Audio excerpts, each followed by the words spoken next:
yang sudah daerah merah begini, kalau tidak ke masjid sebetulnya tidak rugi sama sekali, niat sudah dapat pahala.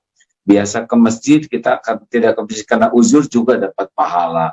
Kemudian kita menjauh dari kemudaratan dapat pahala.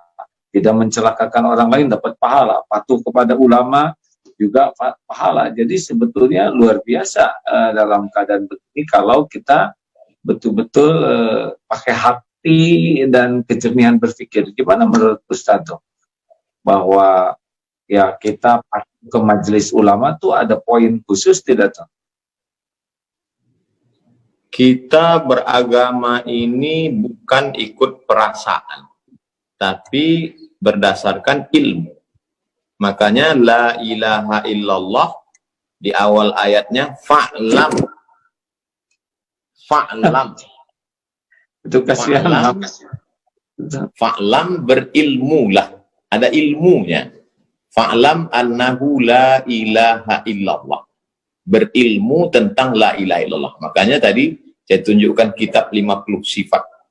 Jadi Imam Al-Qusairi melarang orang uzlah kalau tidak punya dua ilmu. Ilmu akidah, ilmu fikih. Kalau hanya modal nekat uzlah, nanti di tempat uzlahnya dia tidak selamat dari godaan setan. Bisa-bisa keluar bukan menjadi orang bersih hati, malah jadi dukun. Jadi kalau nggak punya akidah yang benar, tidak punya fikih yang benar, uzlah hasilnya jadi dukun ya.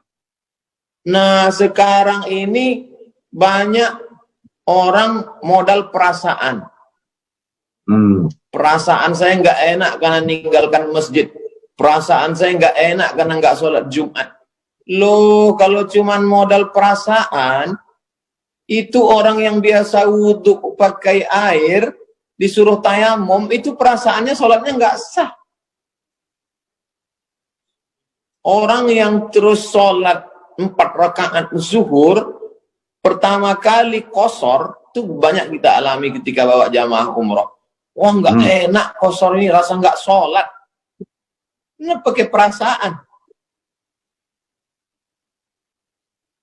Iya. Jadi harus pakai ilmu, bukan pakai perasaan ya. Baik, Ustaz. Jangan marah sama saya, Ustaz. Ya. Kami memang gaya bicaranya begitu di Sumatera, karena banyak gunung, angin kencang. Baik, alhamdulillah. Nah, saudara-saudaraku sekalian, para pendengar ini senang sekali ini dengan Ustaz Abdul Somad bisa dapat banyak ilmu.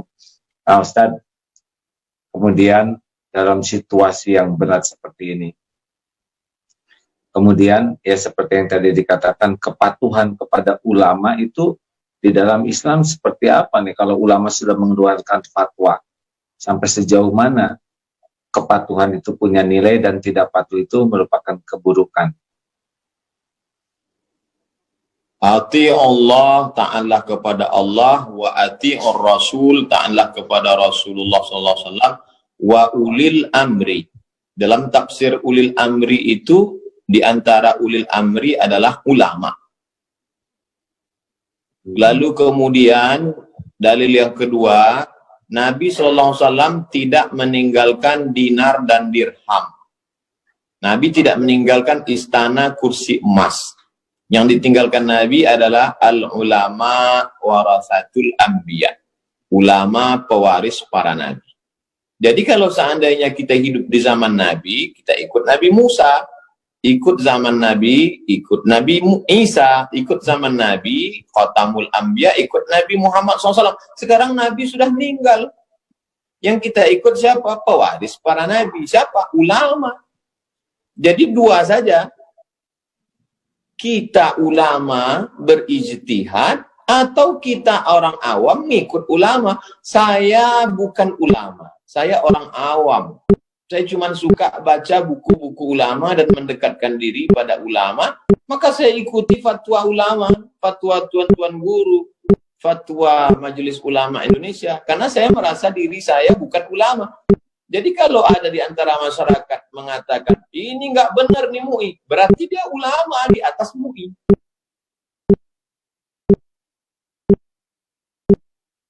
Jadi wajib gitu ya Ustaz, kalau memang fatwa itu sudah disampaikan, kita umat mematuhinya. Saya mau ke Bandung ketemu Kiai Haji Abdullah Gimnastiar, maka saya percayakan hidup mati keselamatan saya pada pilot pesawat. Pokoknya kata pilot, pakai seat belt, pakai. Dibuka, buka. Matikan handphone, matikan. Saya nggak ngeyel maju ke depan, saya tanya, kalau handphone saya hidup, kira-kira apanya yang rusak? Kenapa ketika dengan pilot kita hormat, nggak ngeyel, tapi kenapa dengan ulama kita melawan? Baik. Luar biasa. Alhamdulillah. Dikit lagi Ustadz. Nah Ustadz, dalam situasi seperti ini kan sekarang pada di rumah nih ya. Kan tidak ada yang kebetulan takdir tuh. Pasti Allah sudah mendesain takdir ini. Di antaranya Allah memperlihatkan bahwa hukum Islam itu sudah sangat siap dengan segala keadaan. Harusnya kita melihat kehebatan Islam, fikihnya Islam justru dalam situasi sekarang ini nampak yang pada waktu keadaan umum tidak begitu kelihatan dalil-dalil ini ya. Sekarang kita bisa melihatnya. Dan juga di rumah-rumah itu. Sekarang rumah-rumah sudah memiliki kesempatan berkumpul. Nah, kira-kira ibadah apa nih di rumah yang dalam situasi begini yang sangat dianjurkan?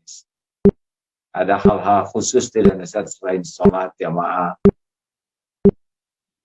Bangunnya yang selama ini misalnya karena pulang lembur malam tidak sempat bangun cepat, sekarang kan memang di rumah. Artinya dia bisa bangun lebih awal untuk tahajud berjamaah. Tahajud berjamaah di rumah di luar Ramadan yang khawatir terjerumus kepada perbuatan bid'ah, maka tidak bid'ah, sunnah. Karena Rasulullah SAW melaksanakan itu, pernah diikuti oleh Anas bin Malik dari belakang, pernah diikuti oleh Sayyidina Abdullah bin Abbas, yang riwayat Nabi menarik telinganya, dipindahkan dari kiri ke kanan, dan Nabi tidak pernah melarang mereka. Nabi tidak mengatakan, sholat sendiri-sendiri aja, sholat berjamaah ini bid'ah, wa kullu bid'atin dhalalah, wa kullu dhalalatin finnah. Itu menunjukkan kita bisa banyak sholat malam.